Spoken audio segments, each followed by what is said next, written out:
It's morning. There we go. Good morning, everyone. Morning. Hello, hello. Have a feeling that who knows if the settings are right. Anyway, gonna zone that down a little bit because I think that's a little bit too much. All right. Hey, how's it going? Good morning. So this is what do we call it? Book buffet. It's book buffet. I am Courtney. I'm one of the teen librarians at the Addison Public Library, which is where we are. And you are Rachel, who is the same thing. So, let's see. Let's get you more in there. Hey, look, it's you. You in your fuzzy pink sweater. You look really comfy. I'm cozy. Good. It is a cozy knitting day. Yeah. Uh-huh. I wanted to wear my poncho because it's just basically a fashion blanket, but I couldn't figure it out. So we got the overall dress going on today with our library branded shirt, but the way that it sits, it just looks like I'm like You look overcome like with flowers. a garden witch. I'm set with that.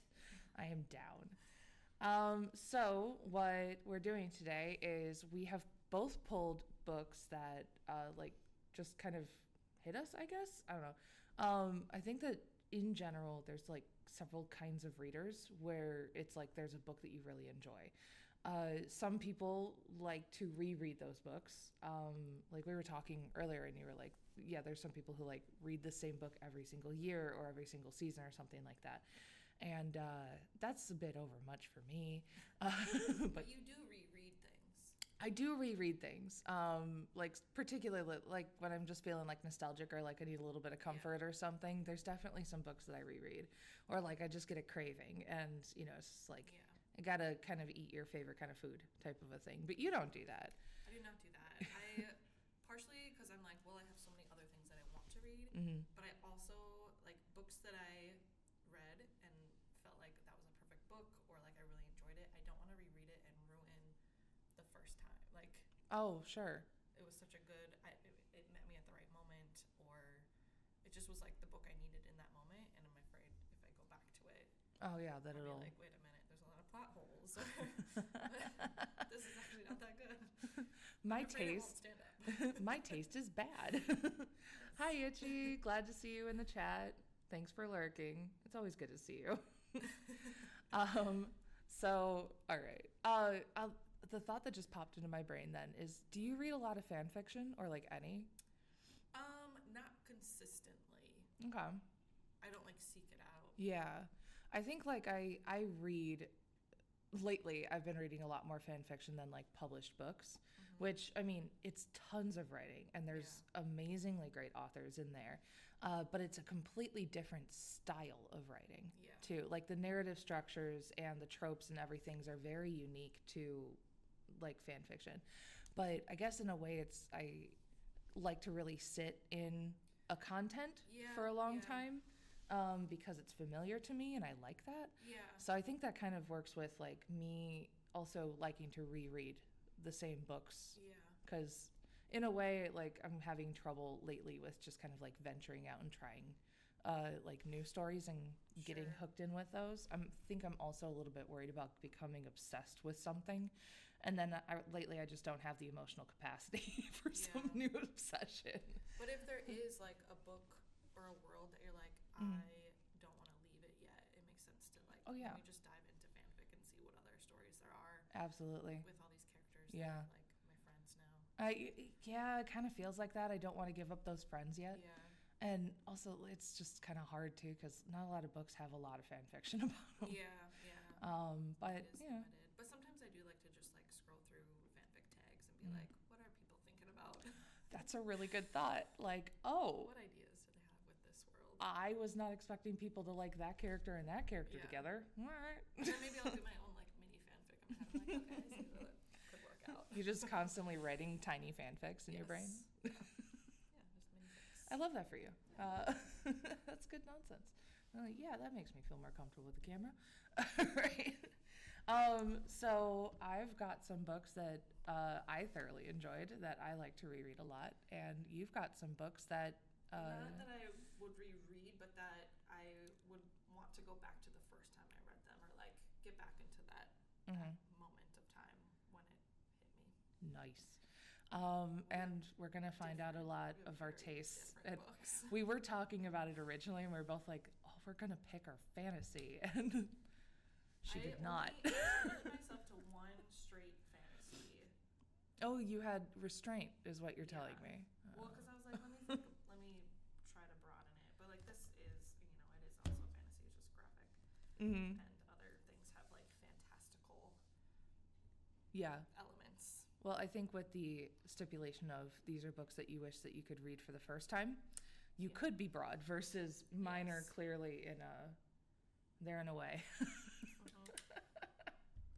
There's definitely some themes that Yeah. run.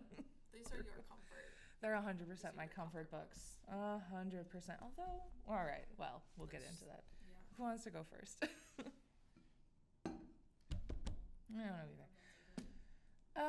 All right. There is no jump in. Yeah. So this cover might tell my age more than anything else. I'm not gonna lie. So this is Ella Enchanted. Its cover is super old and not that great. Anyway. It's not the worst. It's not the worst. I have seen pretty horrible covers. But this is by Gail Carson Levine. And there's also a movie with, is it Anne Hathaway? No. Yes? Princess Diaries? Is that her name? That she's in the Princess Diaries. Yeah, no, She I also think it's her. Anywho, Good fact check. this is where fact checking pops in. The book and the movie, both of them are just so delightful. But they're also, Yeah. they could not be farther apart. You know how like a lot of times books and movies, people are just like, oh, it's nothing like the book. And then it's like, they still have a lot of things that happen in the book. The movie has nothing to do with the book. Yeah, it's just a different. Yeah, except that the main character's name is Ella. It is a retelling of Cinderella, thus the Ella-ing. And she is cursed by a fairy to always do what she is told. So if she is given a direct order, she has to magically, compulsorily follow through with it. And as you can tell, that, like, immediately you're going, yes, and it is a problem. This is also written for children. So it is in our young adult section. So I would say, like, it's good for like a middle school read type of a thing. It's super gentle. This is set in, the movie by itself is sort of like how The Knight's Tale kind of like modernized medievaliness. The movie sort of did a modernized medieval thing. So like people are walking around in like long dresses and horses and stuff, but they're at a shopping mall that the elevator is, like wooden steps, and there's a guy down there turning the crank type of a thing, which is kind of hilarious. Now I really want to watch the movie again. But it's cute and snarky. That kind of cute snarkiness kind of carries through on this, but it's more like proper high fantasy. There's like actual ogres and magical creatures, and like there's no shopping malls type of a thing. So Ella has this curse, and she's trying to figure out how to break it. Yes, there's a prince involved, and it's just so stinking cute. My original copy at home, I read it so many times that the book fell apart. Yeah. I still own that book, and then I have 2 more copies, one for rereading and one for show. And it's like a lovey, Yeah. Like you have to have the backup one in case that one gets lost. Yeah. Keep that You one got to till have the it's backup. in pieces. And if somebody's like, "Hey, can I borrow this?" I've got my backups. Yeah. Like. You could have my borrowing copy. Yeah. So I thoroughly love this one. She does such a good job with like fairy tale retellings. And just the mix-ups and mashups and stuff. She's got the sequel to this one is a like Snow White retelling. And like there's just tons. She's got like an Aladdin one and just all these things. They're so good. I like them so much. When was that one first published? Cool. Good question. Like, did you read it when you were kids? I definitely read it when I was a kid. So this came out in 1997. Okay. I didn't actually read anything until I was in 8th grade. for many reasons, because I had a teacher who made me feel like I wasn't capable of reading, which teachers are great. This one did not work for me. But I fell in love with reading like 8th grade, and I probably devoured this then. Yeah. A newish. So, well, ish, I guess. I don't know. It's upsetting to think 97 is a newish book. But like, no, I'm saying when you met it. I in know. 8th grade. That's what upsets me. So, something like that. So I'd say like I read it like early 2000s, something like that. Probably, but it's definitely stuck with me, and I don't remember how I like encountered it or anything, but like it is definitely one I've read it many times, and like every time I read it I kind of like get another joke, you know. So I think it's got some good lasting power, and also the movie's like I love the movie, it's so good, and I gotta watch that again, it's so funny. All right, your turn. Let's talk about more happy than not. I don't know why I felt like this was the logical progression. So this is not fantasy. It's not sci-fi. It's set like in the real world, but it's maybe like soft sci-fi. There's some speculative aspects. What is his name? This is why I don't even look. I was like, I know I read this and I was like, oh my god, and I don't remember the characters' names. You're like, I'm removing myself from this experience now. Aaron is our main character. He gets a memory relief procedure. So there's a company that does this. You can go in and say, I would like these memories removed. That's the sci-fi of it. That's like as far as we get. So he's like, I'm going to do that because he wants to forget basically parts of his childhood that were rough. He is growing up in the Bronx. Mm-hmm. His father has died by suicide. Oh, that's harsh. So he's struggling with the grief of that. And kind of is like, I'm ready to move on. And I feel like I need these memories, these hard memories to be taken away from me to move on. And he's like, well, it must work. We're meeting him kind of after this has happened. So he's still living in the same apartment complex, but is like feeling better. He meets a kid named Thomas, and they become pretty fast friends. They are, like hanging out, doing stuff, and then Aaron's like, wait a minute, I think I like him as more than a friend. Uh-oh. And he's like trying not to like reveal too much about his past. Doesn't want to like freak Thomas out. But because of where he lives, he doesn't feel safe coming out, basically. Oh, sure. And so he's like, I think I need to do it again. I think I need this procedure again to remove me potentially being gay, basically. Oh, interesting. So it starts off as like, what if we took away our bad memories? And then it goes into like, what if we took away just any feeling that we didn't feel safe having or that we were uncomfortable with? Ooh. So it's kind of an exploration of, yeah, definitely. should we do this? Mm-hmm. The answer in most sci-fi is like, no, we should not do this. Usually sci-fi, it's like, hi, stop messing with things. Yeah, but basically like he's willing to forget many parts of himself to be happy, to be more happy than not happy is what the... Very interesting. Yeah.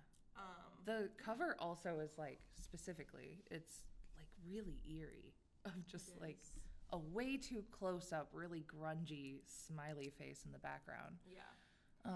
That's an that's a strong commentary. So like, yeah, there are some like hard hitting parts where, yeah,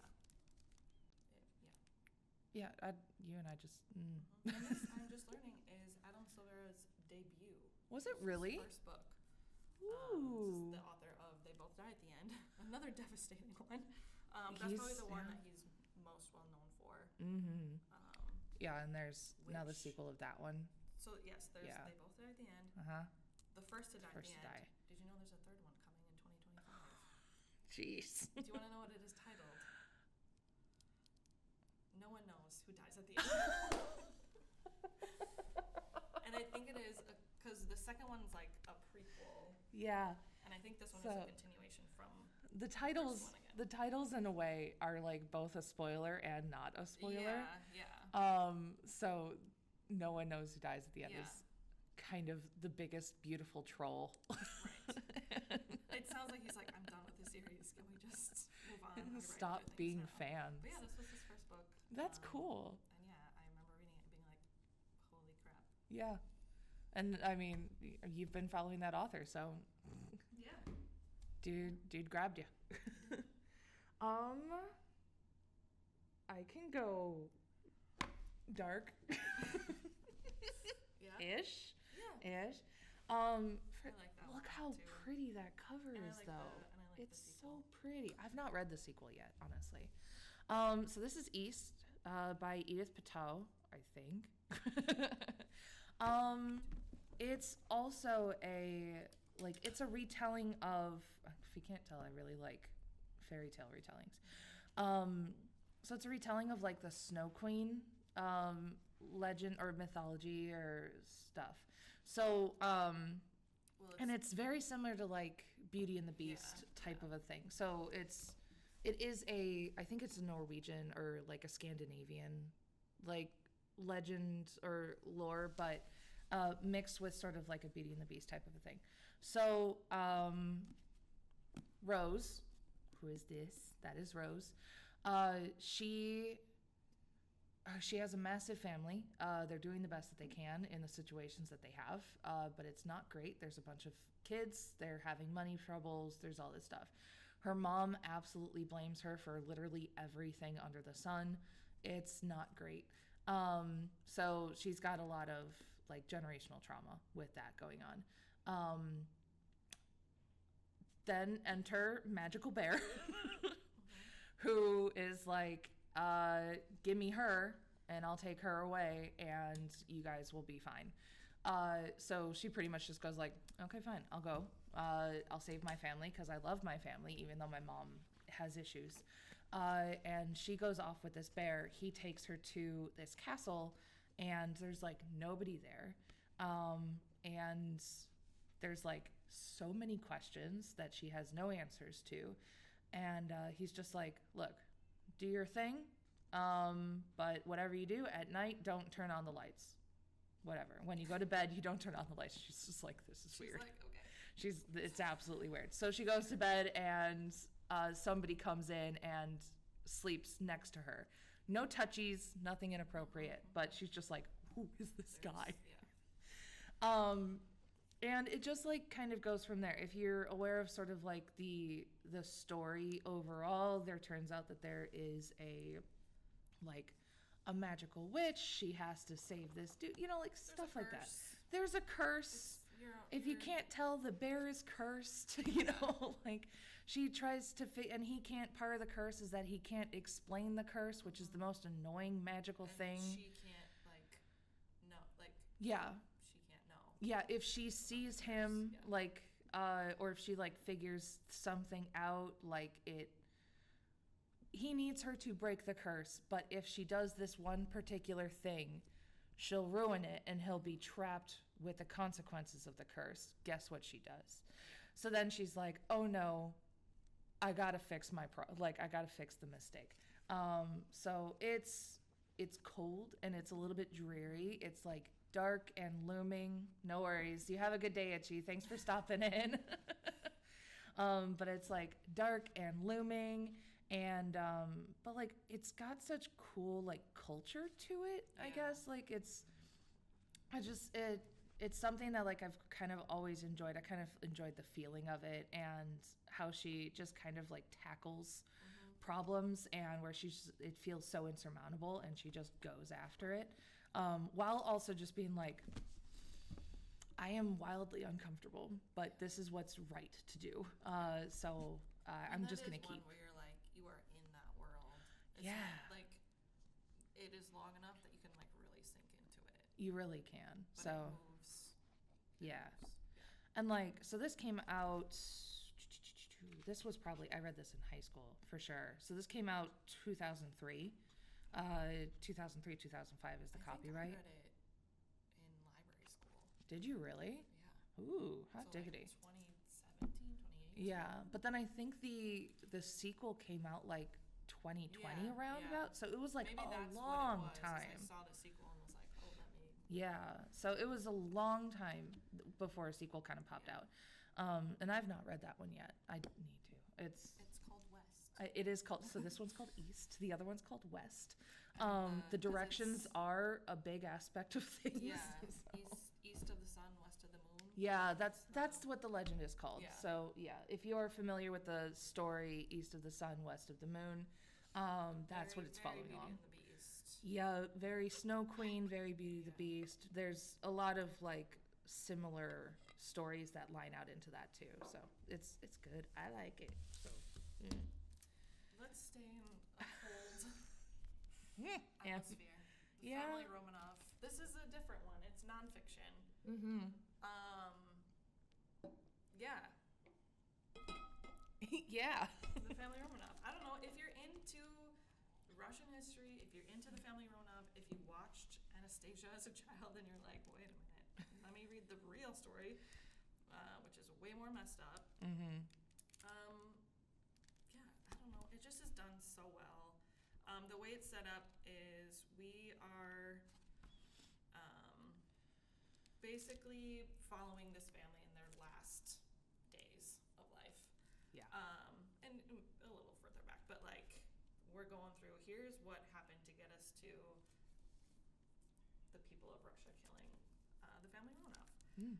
But then it switches. So some chapters are very family based and like, let me tell you a story about the Tsar and his children, and then it goes to like the people of Russia and the effects that the Tsar's politics are having on the people. Yeah. And it kind of flips back and forth. And I do think if you are just wanting the Anastasia story, you could skip the social political chapters. You will miss some context. Yeah. But you could go through it that way. And of course, being nonfiction, there are photographs. Pictures. There are maps. There's a whole index in the back. So you could use it as, a resource for research. Yeah. But it also reads like a story. Which is really nice. I think. It's like a story. Yeah, I think a lot of times people look at like nonfiction and history and think it's just going to be the most dry things. Yeah. But I have found a lot of times if you find like the right author, you get such great storytelling. Yeah, and so this is Candace Fleming, who this is what she does. She writes historical nonfiction, but narrative. She's also written about Amelia Earhart and I can't remember the other ones. She's had a few now at this point. Nice. But yeah, it reads like a novel, and because it was written for teens, I find it is much easier for me as an adult to understand. Yes. As an adult who does not have any background in Russian history, and just wanted to like learn more. Yeah. So yeah. Cool. The Family Romanov. Nice. Another devastating one for me. They all die at the end. They all die at the end. There's a theme.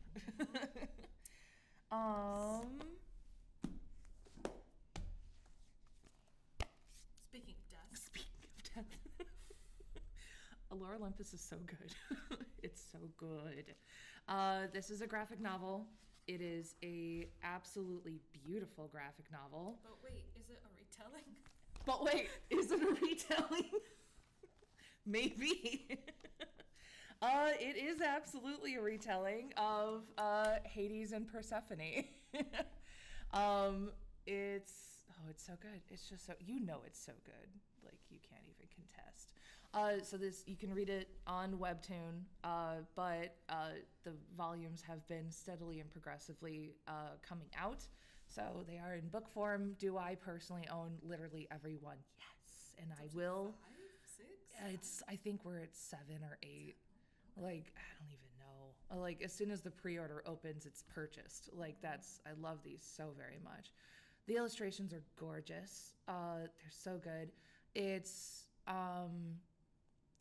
you know, the story of like Hades and Persephone lately has been going through like a lot of different kind of retellings, because people are just like, but wait, hold on, Hades actually loved her and she actually liked him, you know, like that sort of thing. So people are kind of looking at it like, you know, Hades got a bad rep just because he's the god of the dead in the underworld and whatnot. And so this kind of like tells that story, but put it in that like the land of gods and stuff is sort of like very modernized and sort of corporate underworld and whatnot. And Persephone becomes a intern in, you know, what, like Death Inc. or whatever it's called, where like Hades runs as like the CEO. And they kind of just comedy of errors in a way and get to know each other. There's trauma absolutely happens, and I love the way that this series addresses it. Bad stuff happens to Persephone, and there are implications, and there are consequences, and there is PTSD, and I think it handles it so very tastefully and very considerate, and it's just so good. The characters are so beautifully fleshed out, both in their design and also their visual design. I just love it a lot. I've read this so many times, and it's over now. So the series is completed. And I can tell you I have not actually finished reading. You just keep going. Yeah. I loved where I was, and then I just keep on going, and eventually I will kind of get through the entirety of it all. I've just not ticked in. Okay, I do a similar thing, I guess, with watching movies. Yeah. I'm thinking, I don't know why it made me think of Fast and Furious. I was like, oh, like how you never get to the end of Fast and Furious, you just like start over and Yeah. It's all about family. Yeah. I think part of it was like with Webtoon, I would kind of get lost, or I would get like distracted, or I'd catch up and then I'd have to wait. So then I'd kind of forget. Yeah. Welcome to ADHD. And so then when I try and pick it up again, they were like, hey, guess what? You can only read like 2 episodes a day. And then otherwise you have to pay for it to like open up the other ones. And I'm like, I need full binging. Yeah. So I think, I think they're volume. Collecting the volumes. I'll blast through it when I've got them all, and they're gorgeous on the shelf. They're all consistently published. Like, they look so good. And I just love them. I really genuinely do. And I recommend them to as many people as I can, because I think they're just absolutely worth the exposure to it. I think this is really a good one. So go read that. Ooh. That's by Rachel Smith. I have another graphic novel here, Long Way Down. Which is not originally a graphic novel. And I do think that the novel in verse is checked out. Really, they're both. I love the novel in verse, but I do think the graphic novel is done very well. So written by Jason Reynolds. The art for this is Danica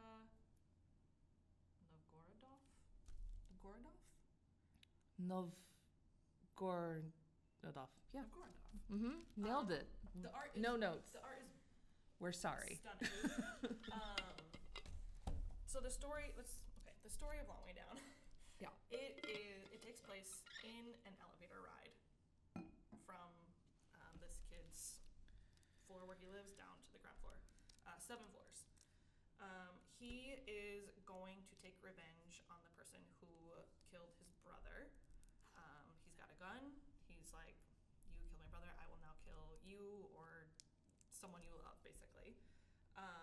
But at every floor, he is meeting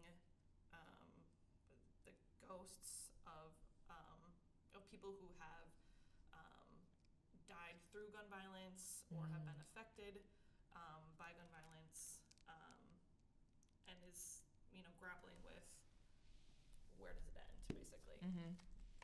Someone I love has died, I kill someone else, where does the cycle end? And is thinking through his actions, basically. Yeah. That's heavy. It is very heavy, which is why I think it works as the novel in verse. It is such a heavy content, but on the page looks very light. Yeah. There's a lot of white space. There's a lot of room to think and think the graphic novel is much heavier. That does make sense. You're getting the exact same text. You know, because it is novel verse, there's not a lot of text, so all like the words are all there. But obviously the images can like give you the image of what is happening. right. So it's not just in your mind. It's spelled out for you a little bit more. So I'm gonna like not show the most graphic of it because his brother does die. Right. But it's all like watercolor, which is beautiful. So, like, here's just like a map of the neighborhood. Uh-huh. Him explaining turf and where he lives, and here's like the elevator Mm-hmm. for like the chapters. Which is a cool dynamic too. It's just like a very it's just such a short Mm-hmm. novel. Again, it is an elevator ride. But yeah, it sticks with you. Yeah. Jason Reynolds knows what he's talking about. Like, he can do every genre. he really can. And his original, the original novel on this one is in verse, so it's through poetry. Which my first encounter of that was like, what is this? But it reads so smoothly. And it does. It allows for a lot of empty page space, and there's kind of comfort to that. It's also really fun getting kids to read novels in verse, because I'm like, look how much you don't have to read. Yeah, you can entice them in with Yeah. Look how empty these pages are, and then they're like, you hit them with bam, the feelings. ooh, good content. So yeah, those are really good. Yeah, this is one I think too, because it is so short that I could see myself reading again. He did the crossover, right? No, it's also a novel in verse, but that is Yeah. Call Me Alexander. Oh, that's right. Yeah. So crossover is another. But that one also turned into a graphic novel. Exactly that. That was my connecting thread. It was a novel in verse. It's basketball themes, but many other themes. Yeah. But we get it into kids' hands because it's empty pages. It's basketball, and also there's a graphic novel. They don't know that we are giving them the most devastating books. When we give them a novel in verse. You don't know that we're giving you the most devastating books.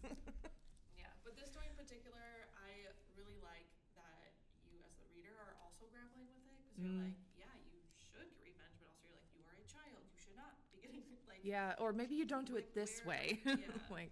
And at the end, you don't know. The elevator opens, and it's is he gonna get out of the elevator? Where is he going? Yeah. You don't know. That last panel just broke my heart. Yes, it is. Oh, baby. Yeah, this one doesn't stay on our shelves No, for very long. not at all. One that does like to stay on our shelves, but I love it, is Lucky Penny. Also a graphic novel. They're all black and white illustrations. It's just funny.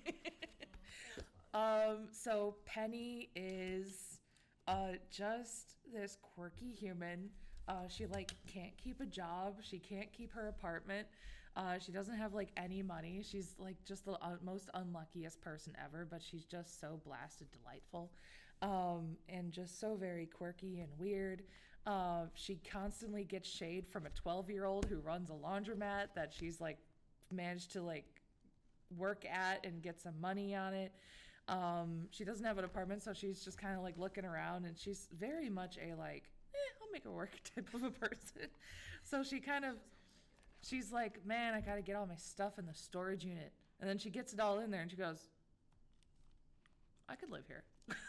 I can make this work. So she's living in a storage unit. She's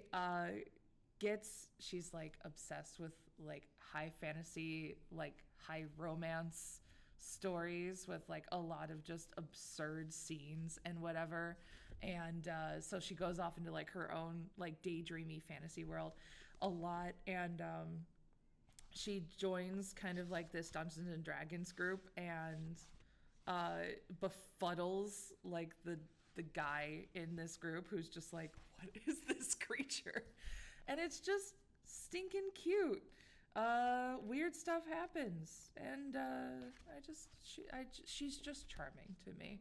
I have managed to get this in the hands of some kids, but I want more people to read this just because it's like I just think it's delightful. It's a good time. That's all. It's by Anantha. It's by Ananth Hirsch and Yoko Oda. And I think they do a great job. So yeah, if you want just something fun, yeah, it's comedy, romance, and action, and frankly, that just piles it all up. And if Penny didn't have bad luck, she'd have no luck at all. And that's pretty much it. Yeah. It's also very much like hi, I am an adult. Nobody noticed that not to be true. Like, she's not good at adulting, but she's trying. She's trying. So I think it's kind of like nice when there's just times where you're just like, am I doing this right? No. Uh-oh. I have one that I don't think gets checked out very often. It's called You Must Not Miss by Katrina Leno? That's fair. I mean, it's a middling cover. Yeah, and I do think, so it's young adult, the main character is a teenager. I do feel like this has more adult appeal. Yeah. Just because it's slower and more like, not quite meta, but just like, it's more of a thinking book than a plot. Yeah, Lots yeah. of things happen. More like speculative, rather. Yeah. Gotcha. Our main character is Magpie Lewis. I think does she always just go by Magpie? Mags. She is writing in a yellow notebook, and the thing she's writing, she like creates a new reality basically for herself. She fan fictions. Yes. She fanfics a perfect place, a perfect family, a whole new reality for her. I mean, you do you. Because her actual reality is her dad is cheating on her mom and is like left town. Her sister's like, I'm out of here. Her sister who's like an adult is like, I'm not sticking around for this. And her mom is not dealing with any of this very well. Magpie herself is like bullied in school. So yeah, in the notebook she can just like write a new reality. And then she goes there. She goes to the reality. Nice. Which is called Near. Okay. Because it's basically it's the same town. Everything's good. Yeah. But because the things she writes into this reality happen, she's like, what if I get a little revenge? Ooh. What if I make things go my way? So yeah, it starts off as just like this escape for her. Like, let me just go into my notebook, into this reality, and then it becomes dangerous. And yeah. So is this also a question of like, is this hey, Itchy, I'm glad you're back. So is this a question, is it in question that, is this like a fantasy skew or is this psychosis? No, it's like, it's a magical world. Okay. That she goes into. So she like actually goes into it. Yeah. Ooh, lost audio. Uh-oh. I don't know. Let's see. Wait, never mind. Oh, cool. All right, groovy. Thank you for solving that problem for me. No, she's going into this world. But yeah, she uses her powers for evil. That sounds fun. And also, once again, mildly deep and dark. Yes. There's a running theme with both of our books, and they do not align. Devastating book. But Yeah. this is one that like I remember almost nothing about except the way I felt at the end, which is like, again, holy crap.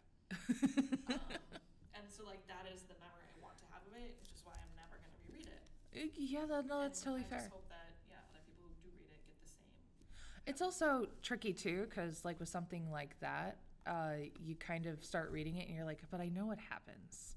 And then it kind of does color while you're reading. You're like, yeah, but like... a lot of mine are like, oh, what? Yeah. If you know it from the beginning, it is less impactful. Although, not for everyone.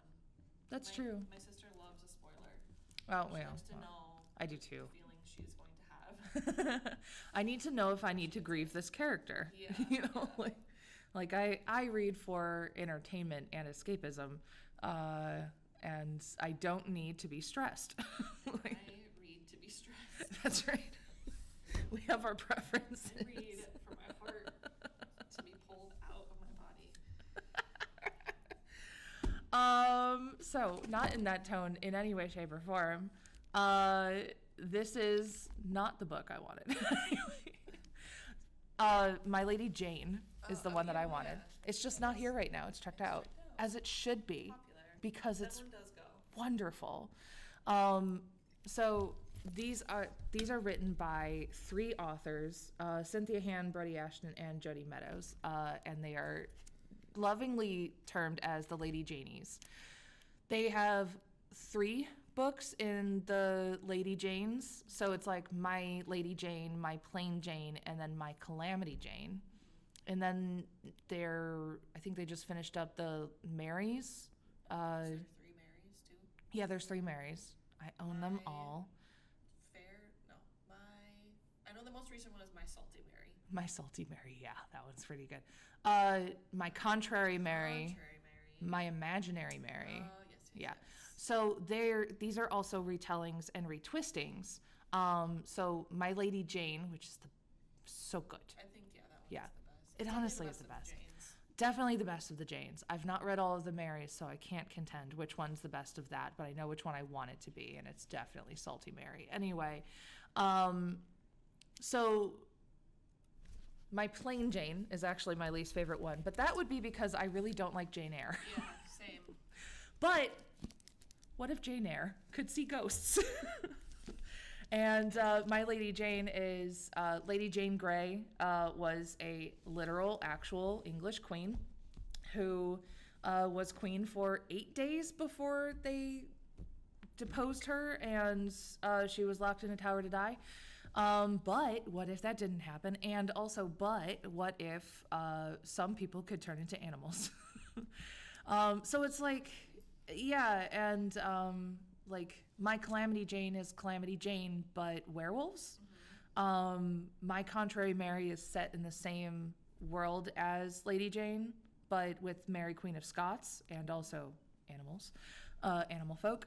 My Salty Mary is Mary Bonny, I think, but mermaids, like stuff like that. Oh, Imaginary Mary is Mary Shelley, but Frankenstein. So it's those little fun, little twisty, like mashups types of things. So it's a little bit of like the idea of those characters and those original stories, but twist them a bit with like a what if, but this was different, and then add in a sprinkling of supernatural fantasy, and you just have a good time. And they're so snarky. Yeah, well, because the authors are speaking to you, the reader. Yeah. So they're like, okay, you think you know the story, but like, Right. we're going to tell you what actually. Yeah, they have little commentaries sprinkled within, which I love. It reminds me of The Princess Bride, which now that I think about it would be another one I would grab, to just be like, read this book, it's so good. Because he has little commentaries throughout the entire thing that's just delightfully fun. And the audio for those. They're so good. Is great. They're so good. I would say read every single one of them, but absolutely do not miss My Lady Jane. Yeah. It is so fun, and it's just so delightful, and like there's a cute little romance with it. I've not seen this show. Have you?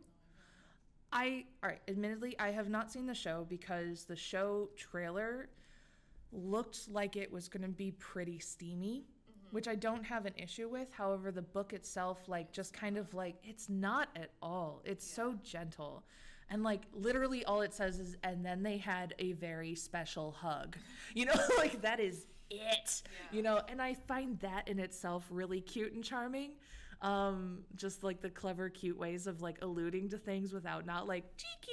And that's just cute to me.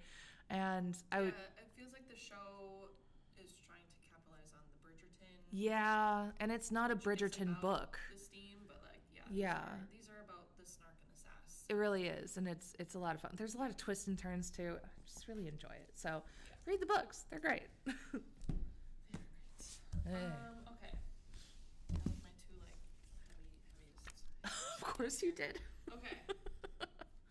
We're gonna talk about Saga. Saga. This is one I do think I will at some point have to reread. Oh yeah. Because it's ongoing.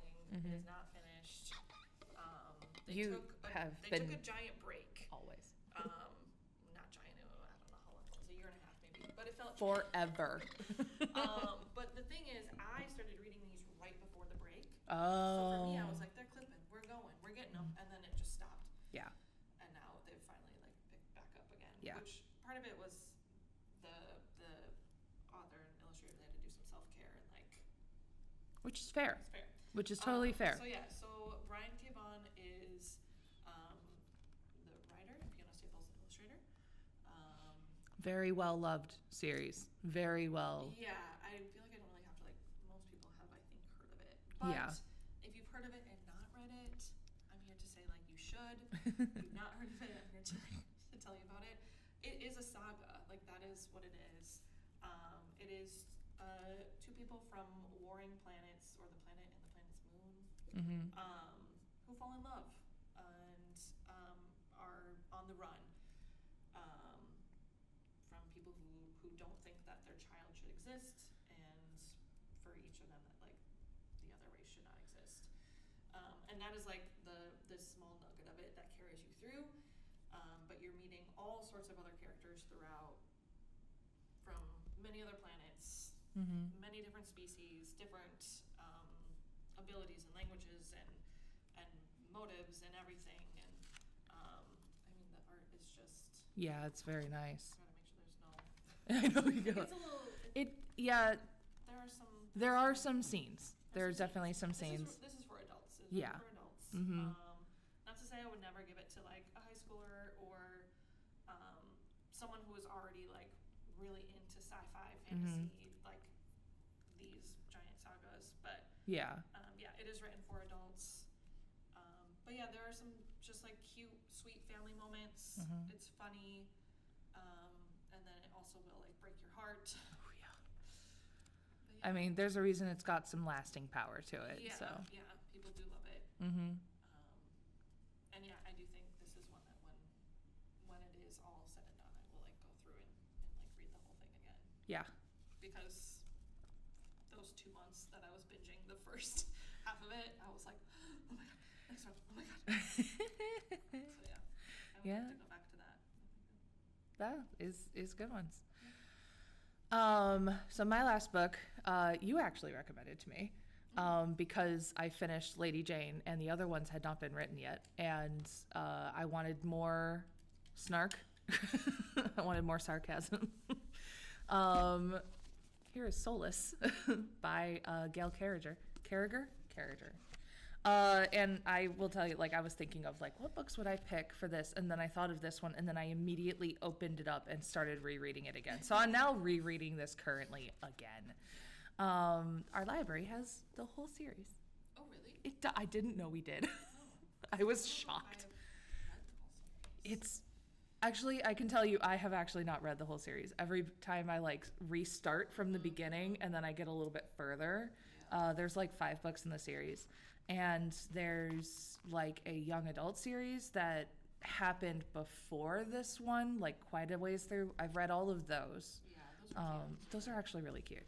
They're just fun. So think Victorian steampunk, where ghosts, werewolves, and vampires are part of high society. Not every, like, but everyday society, they have social standing and whatnot. And they haven't always, but they certainly do now. And they are well respected, thank you very much. The wording in this is just sarcastic, and like, she is not afraid to use a high vocabulary, but in the most entertaining ways. And I love it a lot. So this follows Alexia, or Miss Terabody, who is unfortunately half Italian. by their description. That apparently is a cardinal sin in this world. They're just like, everyone's just like, to overcome her Italianness. thanks, Purple Mod. Thank you for dropping our catalog. Also, check out our new website. It just launched today, and I see our Purple Mod walking at us right now. You can't see them in the reflection because that reflects over there, and they're hiding over there. Hi. I see you. Anyway, so Alexia is unfortunately half Italian. She is also, unfortunately, I think 26, thus a proper spinster and an old maid, and who could possibly want her in this society? They're definitely like high, like Society of London, Victorian age and whatnot. Like, it's a travesty she hasn't been married off ages ago. She's Italian. It's probably because she's half Italian, and look at her nose, you know, like, she's just been told that nobody wants her entire life. It does not help her that her father was not only Italian, but also quite adventurous and is no longer living, and her mother has remarried, and now she has some stepsisters and whatnot, so, who are properly English. And she also has this particularly interesting thing where she does not have a soul, and which means that if she touches anybody supernatural, they become unsupernatural while touching her. So vampires and werewolves immediately become not vampires and werewolves. But as soon as she like stops touching them, they're like, thanks, you know, like that sort of thing. However, polite society means that if a vampire was to drink from you, they must ask permission first, and you know, usually in varying different ways. There's societal norms here, thank you very much. But it's fun, and there is Lord Mackin, who is like the head of the alpha, or he's the head of the werewolf pack in London, and he's in charge of a few other things, and they've got such a fun, contentious relationship where they just absolutely annoy the bejeebums out of each other, and then clearly are very attracted to each other, even though neither one of them can figure it out. And it's just cute, and it's a good time. I love it a lot. There's definitely like some scenes where they like 100% like just get distracted with each other, but it's described so very tastefully that it's nothing graphic in any way, like even remotely graphic in any way. But the wording is just so cleverly cute on a lot of those things, and it's so snarky, and I enjoy it so much. And yes, I'm rereading the whole thing all over again. We'll see how far I get in the series now. I have no idea. My husband likes that series too. I really do. It's like a hint of paranormal romance. Yeah. But mostly it's like this adventure. Mm-hmm. It kind of has like an Indiana Jones feel. It really does. Like, the first one kind of establishes these characters and their relationship, but the rest of the series definitely goes Indiana Jones-ish. The young adult series, which is this one's the Parasol Protectorate, and the other one I cannot remember right now. Like the finishing school one. That one's definitely young adult, and that's sort of like high society women becoming spies and assassins. Yeah. Type of thing, and controversy happens. That one's really fun too. And then there's like sequel ones later where it's like werewolf pack ones, and that one's a little bit more modern, I think. It's on the to read list eventually, so but I do love consuming these books. They're just fun. All right, my last one. And yeah, a nice big light read. Strange the Dreamer. Yeah. Probably, like, if I boiled down all the books I've read, like, this would be like my favorite, like, number one, which is why I'm like the most afraid to reread it. That's fair. I really, it's a duology. So it's Strange the Dreamer and I can't. But it's good. It is good. Our main character is Laszlo Strange. He is a dreamer. He's a librarian. He is. I can see why we like it already. A little nerd. Mm-hmm. But he's obsessed with a mythic lost city called Weep. Has like poured through all these old texts and is like, what, like, if only this were real, like, this is amazing.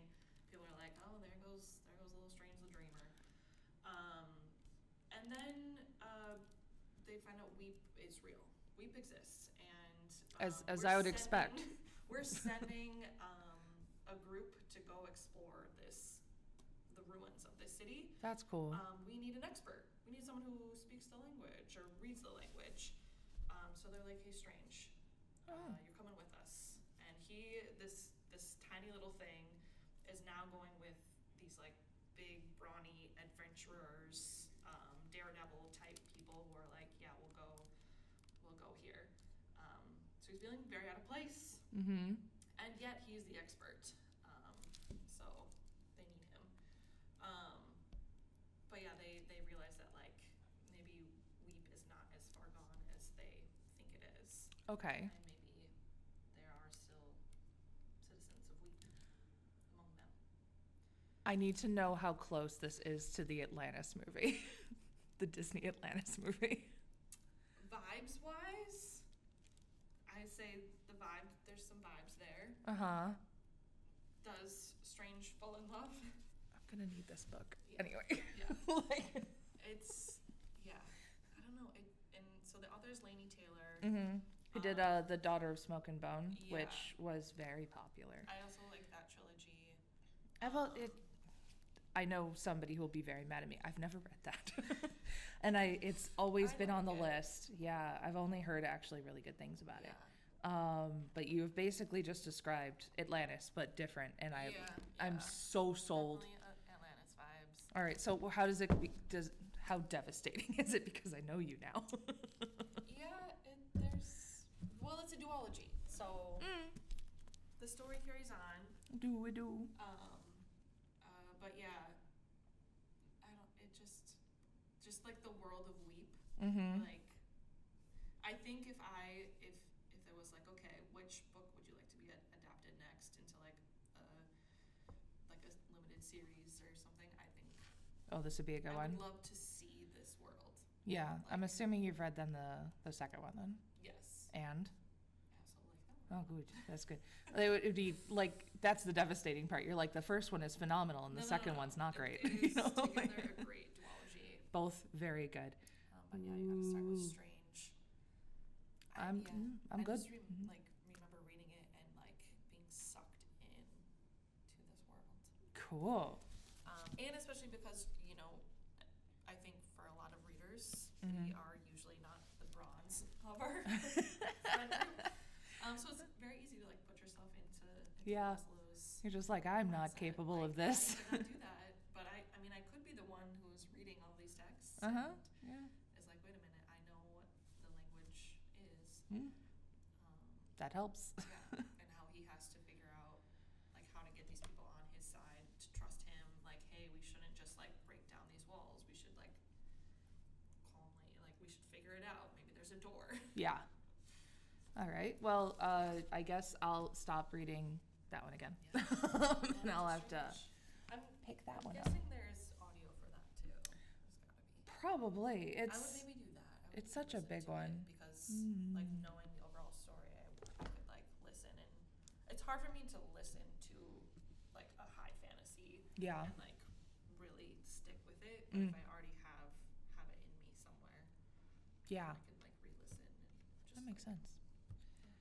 Cool. Well, yeah, that's definitely one that I've seen a lot, but I've actually never heard anything about it, which obviously is obvious because otherwise I would have read it a long time ago. It doesn't read that. It doesn't really. Like, this cover tells me, like, nonfiction, like, somebody's going through some drama. Yeah. That doesn't really, it does not scan. When was this one published? 2017. Yeah, okay. Yeah, it's a 2017 cover. Yeah, it totally is. They're trying to just do like images. Oh yeah, you're right. Twilight It was pretty. of covers. Yeah. Just put a thing on it. Fun times. The history of cover design. Yes.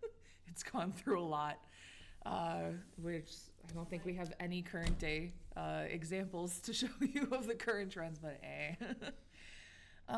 yeah. Devastating stack. Yeah, you have your devastating stack, and I have my. It's just a good time. It's a good time. There are two types of readers. There are. So, what are yours? I guess that's a good thought. I mean, so this will pop up on YouTube, and if you're watching this on YouTube, yo, sup? But like, what's your kind of go-tos, or like, what would you read again? Or Would you read for the first time? what would you read for the first time? Are any of these that you're gonna pick up? That sort of thing. All of these can be found here at the Addison Public Library, and if you are not a patron of our library, hi. And totally cool. Go to your library. If your library doesn't have it, put it on hold and it'll probably come in from a different library.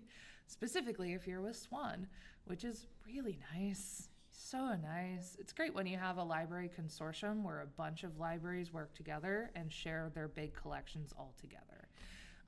So even if you are in a very small area with a small library, you have a bunch of books that come to you. So we love that. Yeah, I think that's the jam. So happy reading, everybody. Enjoy some books. Enjoy either the ones that you have always loved or some new ones that hopefully you'll love soon. All right. See you next time. Bye. Bye.